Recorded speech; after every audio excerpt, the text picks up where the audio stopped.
Hello once again, everybody, and welcome to Hurricane Game Day, brought to you by Williamson Automotive. Joe Zagacki alongside University of Miami head coach Jim Larranaga. And the Hurricanes have won 4 of their last 5 as we begin another week in ACC play. And Coach coming off a couple of great wins last week, including a tremendous on-the-road victory against Virginia Tech.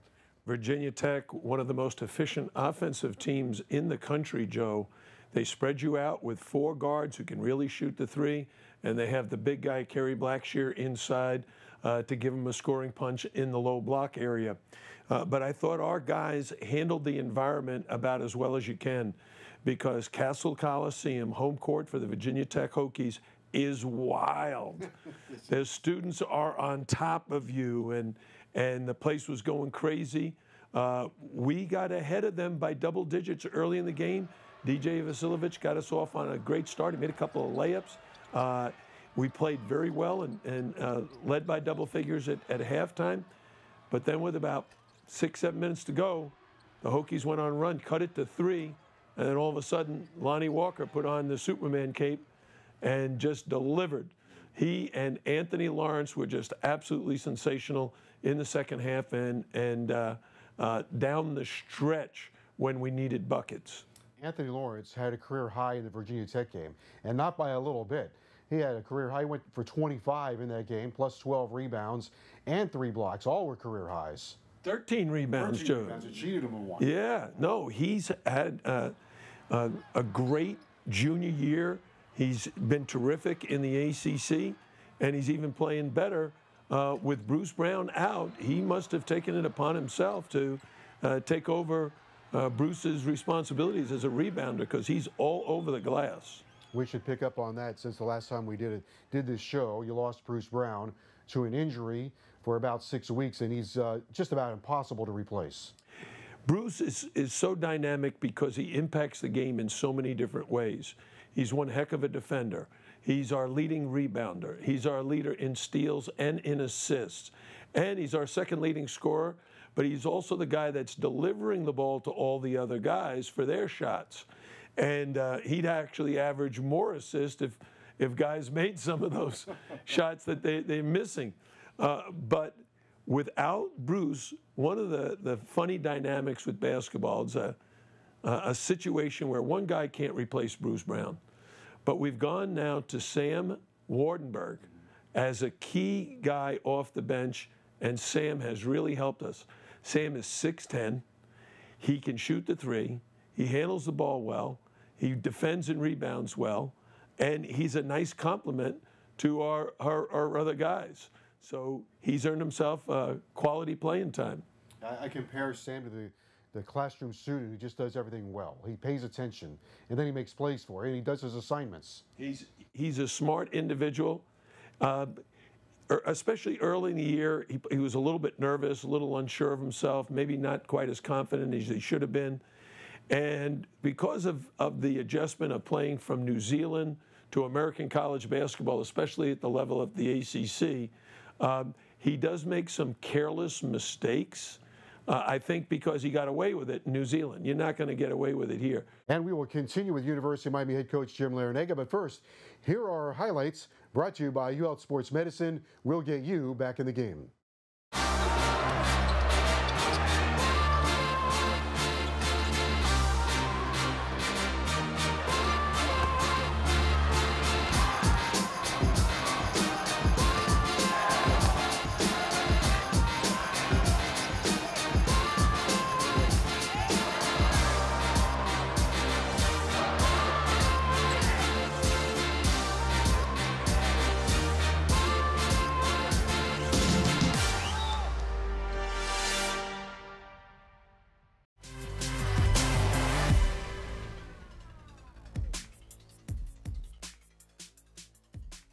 Happy to welcome you back to Hurricane Game Day, brought to you by Williamson Automotive. Joe Zagacki and the coach, University of Miami head coach Jim Larranaga, Coach L. And you mentioned Wake Forest. That's going to be home at the Watsco Center. Very important to get those home victories. Well, it's 7 o'clock on Wednesday night, and Wake Forest comes to town with a very potent offensive team. Last year, they beat us, Joe, 96-79. 96, I believe, other than the overtime game against Florida State, is the most points we've given up during my 7 years. they are a very explosive offensive team. We're going to have to play great defense against them. And then it's back on the road again. It's been hard to get back-to-back home games, but back on the road for another Saturday road game at Boston College, and they too have a very good backcourt. Their perimeter game is explosive, dynamic, high octane, whatever adjective you want to use, they're that. Their perimeter of Kai Bowman, who's an outstanding point guard, a football player turned point guard in basketball, tough as nails, scores at a very high level. And then Jerome Robinson, who's like the leading scorer in the league over the last several years. I think he's right now like third in the league in scoring, but it can put 30 on you. And then Chapman is their small forward who can really shoot as well. They're a team that's much improved. They've had some outstanding wins, and they're the team that knocked off Duke to start this conference race. They beat them at home in the Connie Center, and we've got to travel there. It's probably going to be 10 below zero, and hopefully we can go up to Boston and play well. Speaking of playing well, one guy really starting to pick it up for you has been Lonnie Walker over the last 6 games, double figures in every game. But another part of his personality is emerging, and that is late game situations. Yeah, Lonnie in the last 3 games is averaging about 18 points a game, and he's taking big shots for us. Against Virginia Tech, when they narrowed the lead to 3 after we led by as many as 14 or 16, they narrowed the lead to 3, and Lonnie just stepped up, buried a jump shot, hit a 3, hit a couple of free throws, and really led us to victory with his offensive performance. He and Anthony Lawrence also combined for the baseball pass that led to Virginia Tech was pressing. Anthony Lawrence is probably the best guy I've ever coached in throwing the long pass. He hit Lonnie on 3 different occasions. Lonnie got fouled, made the free throws, made a layup, and I'm not sure if he got fouled. I think he got fouled a second time. But those are critical points and critical plays. The 2 guys that are playing great at the end of games for us. I did think this was kind of funny in the Pittsburgh game as I was watching you and calling the play at the same time. Pittsburgh, I think, had taken the lead, and he came across half court, and you were about ready to call a play, but then he shot. He took a 3-pointer from just past half court, or just into the right front court, and it went in. Well, I was standing at the bench area in front of the team, and I was facing the rest of the guys, and Lonnie was just crossing midcourt when I started to call a play, and all of a sudden I see out of the corner of my eye, he's launching. And again, Joe, it's one of those situations, no, oh, yes, nice. He made the shot, and that really, again, was inspirational to our guys of letting us know that he's ready to step up and make some big plays, and he did. Well, we look forward to it the rest of the way. 6-4 through the first 10. Long way to go in conference play, but it's going to be a great adventure ride. 8 games, Joe. 1 at home, 1 on the road this week. Very, very important stretch for us. All right, Coach, good to see you. Thanks, Joe. That's University of Miami head coach Jim Larranaga. When we come back, we'll talk women's college basketball with Katie Meier right here on Hurricane Game Day.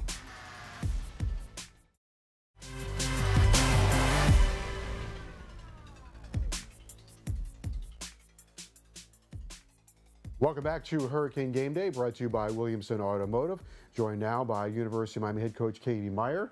Coach, welcome to the show. Congratulations on another win. Yeah. Nice road win this past week. Went on the road to one of the great places for college basketball, Chapel Hill, North Carolina. Right. Got a good win there. It was.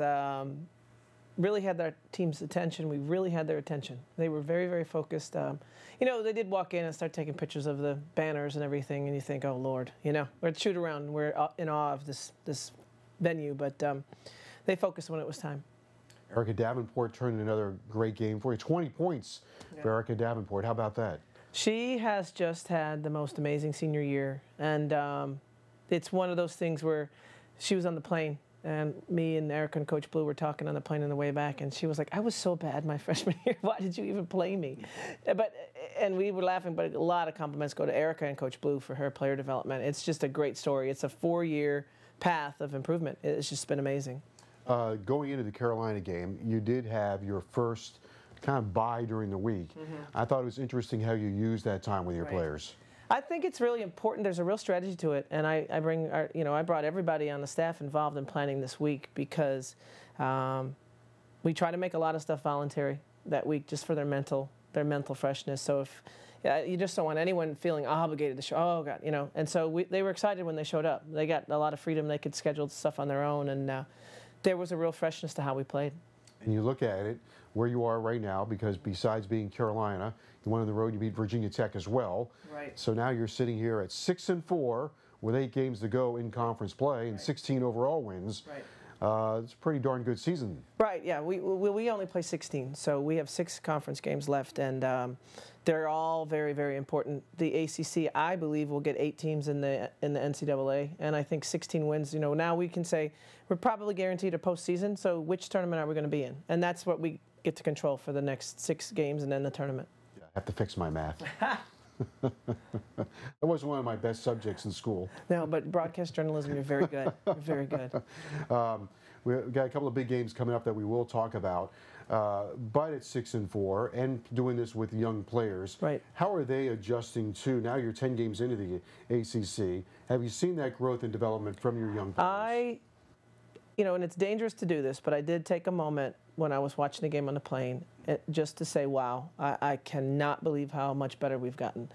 It also helps Sarah Mortenson's healthy, and Mesa Hoff's getting a little bit, back, but we're hitting shots that we weren't hitting at the beginning of the year.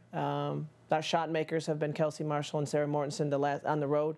They've been hitting huge shots for us, but suddenly Kiki Harris is hitting threes, and India Banks is hitting threes, and Micaiah Gray is being way more aggressive and way more downhill in her attacks. So they're doing what we're asking them to do. It was just too much at the beginning for our freshmen. I mean, we were asking them to do so much, and they were doing 3 out of the 10 things. But now they can do about 8 of the 10, and we haven't put more on them. They've just responded. They had the capacity to handle it more. I should mention the win at Carolina. It's a blue blood program. Right. Sylvia Hatchell has over 1,000 career wins as a head coach, right. So I imagine that also adds to the win. You know what? I did. I had the staff get a card, and I made my players sign a congratulations to Coach Hatchell because I just wanted them to know, and I said it in practice before we left. I said, what's your plan here? You're playing a Hall of Fame coach who has 1,000 wins. She's very good. So, and then after I said that, I thought to myself, gosh, they get to shake hands with her, and they need to understand this is an icon in our sport. So the injured players went and presented her the card before the game, and she really appreciated it. I think that's a very interesting point. Very nice by you, right. By the way. Very classy move. But I do think is interesting about that for players is, do they understand, well, yeah, that person over there is a Hall of Fame coach. Yeah. That means they're going to be really well prepared. Right. And there's the Women's Basketball Hall of Fame, and there's the Hall of Fame. Correct. Hall of Fame. She's a Hall of Fame Hall of Famer. And, by the way, won a national championship. So as much as, I want to beat Coach Hatchell, as much as I want to beat, Muffet McGraw and anybody else, but the respect is absolutely there, especially since I played against her. She was coaching at Carolina when I played at Duke. So we have a long history, and she's a great person, and she's battled leukemia. There's a lot of reasons, but you don't miss those moments. Your players need to give the respect that she earned. All right, we'll take a break, and when we continue with University of Miami head coach Katie Meier, we'll talk about North Carolina State, Florida State, and the celebration of women's athletics as we continue right here on Hurricane Game Day. When a female athlete at the University of Miami loses, we want to know 2 things. Why? Why? And the second thing we want to know is, how do I make sure that never happens to me again? And when you have a strong, confident female, strong and confident women, think of the impact, think of the multiplication of that confidence to their children, to their spouses, to their partners, to the boardroom when they have just a little bit more emotional intelligence, but the same amount of confidence as the men that are sitting in the room with them. We can change the world right now by supporting these wonderfully strong females.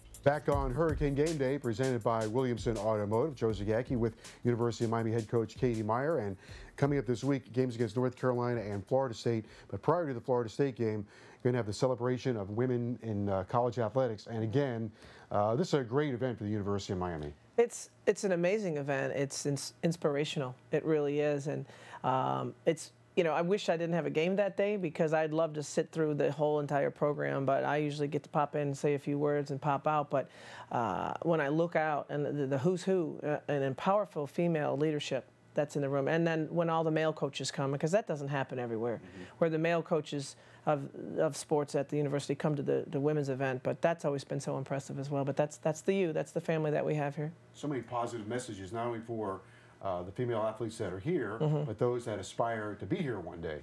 Well, you know, impact's a huge word, and how do you impact, and what is your impact? You know, I mean, sometimes impact's a negative, right? So I think that it's a very impactful day. There's so many strong messages, but really accomplished people get refreshed. I mean, I've walked out of there hearing a speech or having a conversation, feeling so much stronger myself.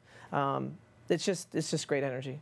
On Wednesday, or rather Thursday, you're going to play North Carolina State at the Watsco Center, so that's a big game for you. Another important game inside the ACC. It's a huge game. He's a great coach. They are as tough as a team. They're toughness of a Louisville, and they're committed to defense. So it's going to be really, really. Last year, our game in Raleigh was incredible. One of my favorite games of the year. We ended up winning back and forth. I think it'll be like that again, just back and forth, dogfight. Tons of coaching, tons of effort. Should be a great one. And then after the celebration on Sunday, right. You are playing a game, as you mentioned. It's going to be Florida State. It's a rivalry game, and the Seminoles come in, and they are one of the best teams in the nation. They are. They're extremely talented, very well coached, organized. They have a real sense of purpose in everything they do, and they got us. They embarrassed us in Tallahassee. So you know, we'll get to that game when we get there. But I better not have to motivate my team for that one. I better not have to give a good speech that day. Well, along those lines, it is Miami and Florida State. Right. And I always like to say it really doesn't matter if it's basketball, baseball, football, soccer. It's Miami and Florida State. It is. And, you know, we play them twice every year. And then it seems like we always catch them in the ACC tournament, too. So it's been 3 times a season for, you know, gosh, we average playing them. So we know each other very, very well. They were very good in Tallahassee. And I can't say we were awful, but it wasn't our best game. But they were extraordinarily good that game. And they've hit a little bit of a lull here, so we'll see. Do you allow yourself at this point in the season to look ahead to things that could be? Because everybody wants to play for the tournament. You've been in postseason, I think 7 years in a row. Do you allow yourself to go down that road now? I can't, not with this team. You know, last year I think we played with a lot of expectations and pressure, and what seed would we get? I mean, we had secured a bid by now last year. You know, you knew that. We were a top 16 RPI team at this point. This year's team just needs every little ounce of any kind of coaching, any kind of teaching, any kind of improvement, and I'm just so laser focused with how do we get better. And so it's been fun because I haven't gone 10,000 feet and at all. My periscope is not even above water right now. I would think there's something positive in that, right? It's almost like telling your team, don't look at the scoreboard, it's 0-0. Right, that's right. And you know, it turns out I'm a really good coach when I don't ever look at the score. You know, when you just coach the moment and coach your team and don't look at the score, because even yesterday we were up 21 going into the 4th, and all of a sudden I was a bad coach. I mean, literally. We were up 21. I was just coaching. I didn't realize it. I looked up. I said, oh, my God. Like, we were just up 10 a minute and a half ago. We closed the quarter on a run, and then all of a sudden, you know, I got to coach. I was like, no, you know, and I was bad, and I had to change. And I just got to keep focused on this team. All right, very good. Best of luck against North Carolina State on Thursday at the Watsco Center. Followed up on the weekend on Sunday, Florida State. Celebration of women's athletics also, so it's a big week. Huge week, huge. But like one game at a time, and we're getting better every day. All right, very good. Thank you. Thanks. All right, for University of Miami head coach Katie Meier and Jim Larranaga, I'm Joe Zagacki, and we will see you next time right here on Hurricane Game Day.